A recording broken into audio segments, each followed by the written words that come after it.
Hello everyone.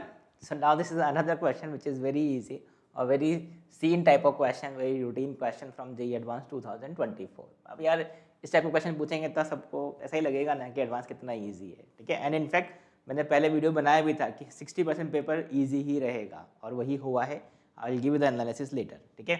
तो see this is limit x approaches 0 plus, आप ध्यान से देखो, अगर एक्स अप्रोचेज 0 प्लस में आपका क्वेश्चन क्या है, क्वेश्चन ये है कि के का वैल्यू फाइंड करना है given this limit is equal to e raise to 6। अगर आप ध्यान से देखेंगे कि x is equal to 0 put करोगे तो ये 0, ये 1 और ये 0 और ये इन्फिनिटी, तो ये कौन सा फॉर्म है, 1 रेस टू इन्फिनिटी फॉर्म है। और 1 रेस टू इन्फिनिटी फॉर्म का मतलब क्या होता है, हम कैसे सॉल्व करते हैं, e raise to, this is e raise to limit x approaches 0 power function base function, this is base function sine के x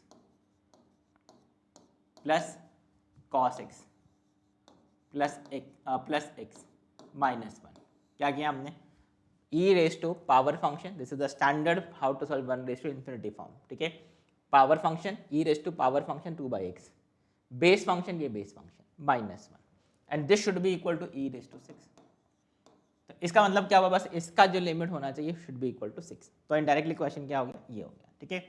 now see this is limit, अब हम लिख लेते हैं इसको, limit x approaches 0 plus this is 2, basically आप 2 को भी कैंसिल कर दो तो ये 3 हो जाएगा, ठीक है। तो साइन ऑफ साइन के x plus cos x plus x minus 1 upon x should be equal to 3।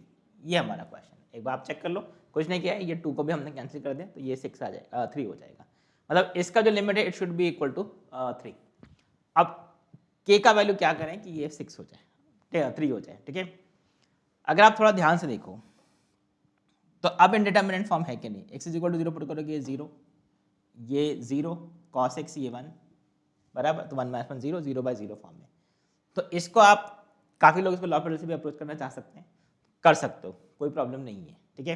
But अगर हम डायरेक्टली सॉल्व करें इसको तो इसी हियर, अगर साइन के एक्स है, ठीक है, तो आपको डिनोमिनेटर में कितने एक्स रिक्वायर्ड होंगे, ठीक है।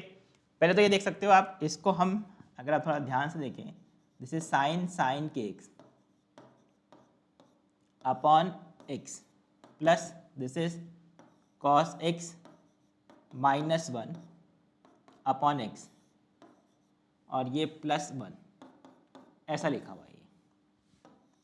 अभी हमने लिमिट सब्स्टिट्यूट नहीं किया है, हम ये देखेंगे कि क्या ये सब्स्टिट्यूट करने पर क्या होता है, ठीक है। अब we know that limit x approaches 0, हमको ये पता है limit x approaches 0 1 minus cos x upon x square, ये 1/2 होता है, ये 1/2 होता है। तो अगर हम इसमें कोशिश करें कि यहाँ पे हम x कर दें और इसको हम एक्स स्क्वायर कर दें, तो ये जो लिमिट है देखो ये फाइनाइट वैल्यू आ जाएगा, क्या आ जाएगा, 1 minus cos x upon x square का वैल्यू एक्स अप्रोचेज 0 पे 1/2 होता है, तो ये 1/2 होगा, माइनस 1/2 होगा और ये इंटू 0 कर दिया, तो ये तो 0 हो गया, ये प्लस 1। अब इसकी अगर हम बात करें तो आप ध्यान से देखो, लिमिट एक्स अप्रोचेज 0 पे न्यूमरेटर डिनोमिनेटर को अगर हम के एक्स से मल्टीप्लाई कर दें, के से मल्टीप्लाई कर दें, ठीक है। तो अच्छा, आप वैसे ऐसा करके देखना चाहते हो तो कर लो, अदरवाइज ये शॉर्टकट आपको पता होना चाहिए, साइन अपॉन साइन के एक्स से हमने मल्टीप्लाई और डिवाइड किया, साइन के एक्स से मल्टीप्लाई डिवाइड किया और फिर हमने के से मल्टीप्लाई डिवाइड किया।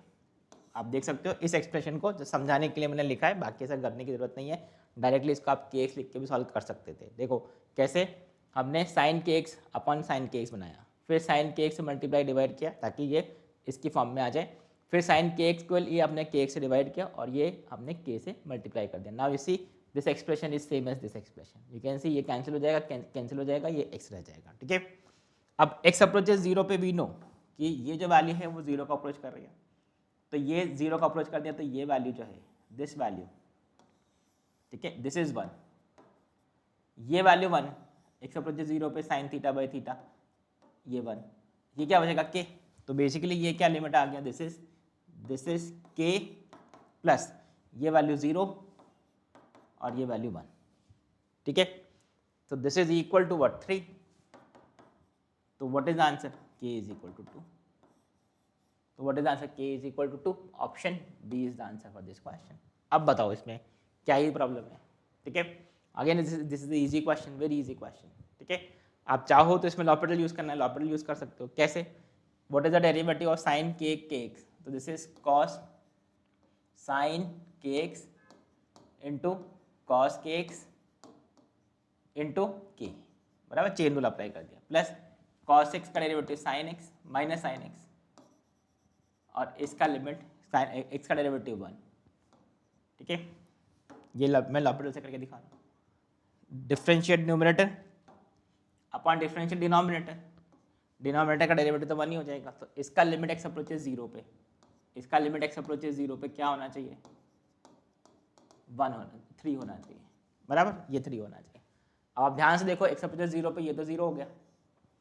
ठीक है, अब ये 0, वेट, कुछ गलत बोला. This is 0.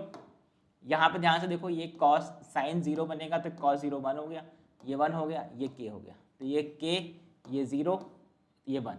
तो k plus 1 is equal to 3, मतलब k इज इक्वल टू 2. ये बहुत इजी तरीका है इसको लॉपिटल को सॉल्व करने का. बाकी ये मैंने आपको बिना लॉपिटल के भी समझाया कैसे सॉल्व कर सकते हैं. ठीक है, तो दोनों में से समझ लो. एग्जाम में तो ऑब्वियसली लॉपिटल से करना ईजी रहेगा इस क्वेश्चन को सॉल्व करने के लिए. Option B is the answer. अब ये बताइए कि this is a how difficult is this? This is again a very easy question, very easy, क्योंकि इस टाइप के क्वेश्चन आप क्लासेस में करते हो. कैसे आप अननोन कॉन्स्टेंट्स को फाइंड करते हो.